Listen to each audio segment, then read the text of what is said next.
The Legend of the Chupacabra, an epic of fear, mystery, and folklore. The story of the Chupacabra begins in the dark, tangled forests of Puerto Rico, but its roots stretch far deeper into the collective fears of humanity. In the mid-1990s, this enigmatic creature leaped into public consciousness, forever cementing its place in modern folklore. Yet, to understand the legend of the Chupacabra, we must delve not only into the strange and chilling events that birthed it, but also into the cultural, historical, and psychological forces that keep it alive today. In 1995, a series of disturbing incidents shattered the tranquility of Puerto Rico's rural communities. Farmers awoke to scenes of devastation in their fields, livestock killed in the dead of night, their bodies drained of blood. Chickens, goats, and sheep lay motionless, their necks marred by twin puncture wounds, as if something had deliberately exsanguinated them. At first, the people of Canvanas thought a wild predator was responsible.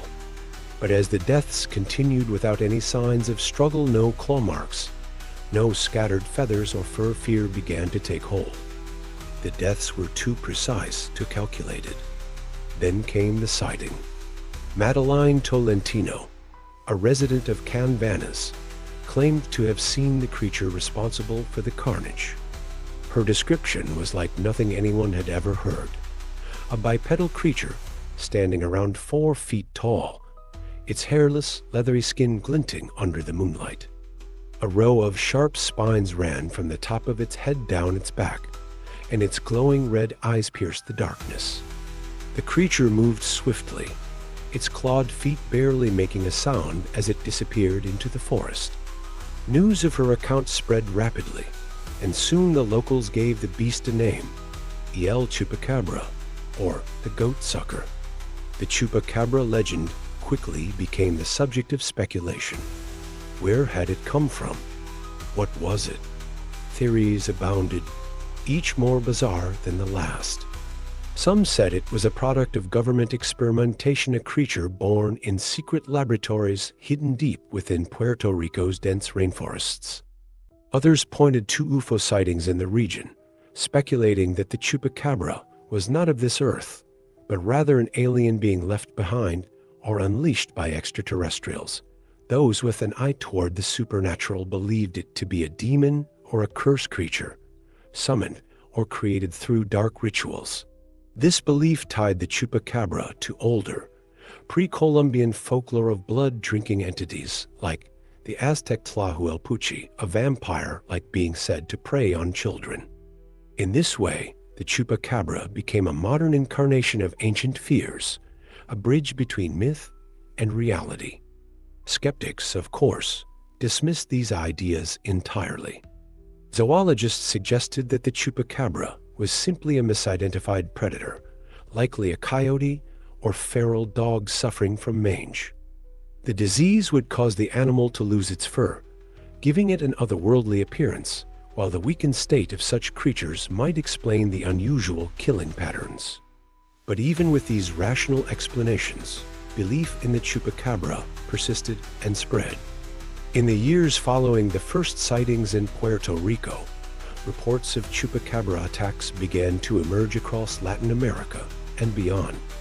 In Mexico, farmers claimed the creature was stalking their lands, leaving behind the same signature wounds on their livestock.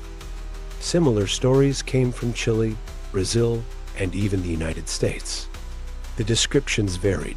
Some described the Chupacabra as a reptilian, almost dragon-like creature, while others depicted it as a gaunt, canine-like figure with sharp teeth and glowing eyes. In Texas, a rancher captured what he believed to be a Chupacabra, a hairless, emaciated creature resembling a dog.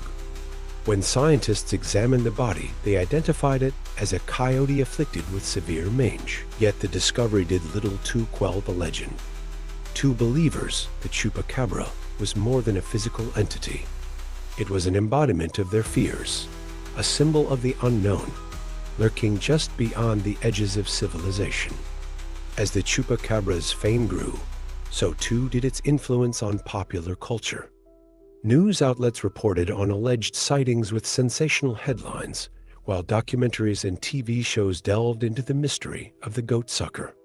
Cryptozoologists, the self-appointed hunters of mythical creatures, descended on Puerto Rico with cameras, traps, and high hopes, but none could capture definitive evidence of the beast. Meanwhile, the Chupacabra found its way into films, books, and even merchandise. It became a pop culture icon, its terrifying origins softened by its growing familiarity. Yet, for those who had experienced its alleged attacks firsthand, the Chupacabra remained a very real and very frightening presence. Today, the Chupacabra exists in a strange space between reality and myth. Scientists and skeptics continue to argue that the creature is a fabrication, a combination of mass hysteria, misidentified animals, and the human tendency to craft stories in the face of the unknown. But for believers, the lack of evidence only deepens the mystery.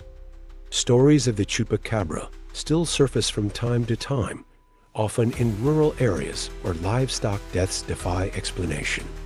Whether these reports are the result of folklore perpetuating itself or genuine encounters with an unknown creature is a question that may never be answered.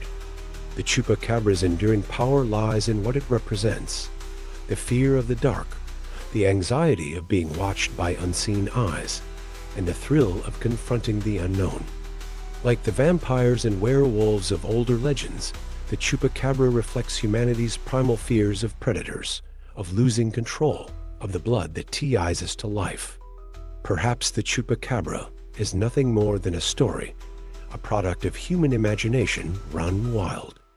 Or perhaps, somewhere in the forests and fields, it still stalks the night, waiting for its next victim. Whether real or imagined, the Chupacabra's legend continues to grow, reminding us that some mysteries are more powerful when left unsolved.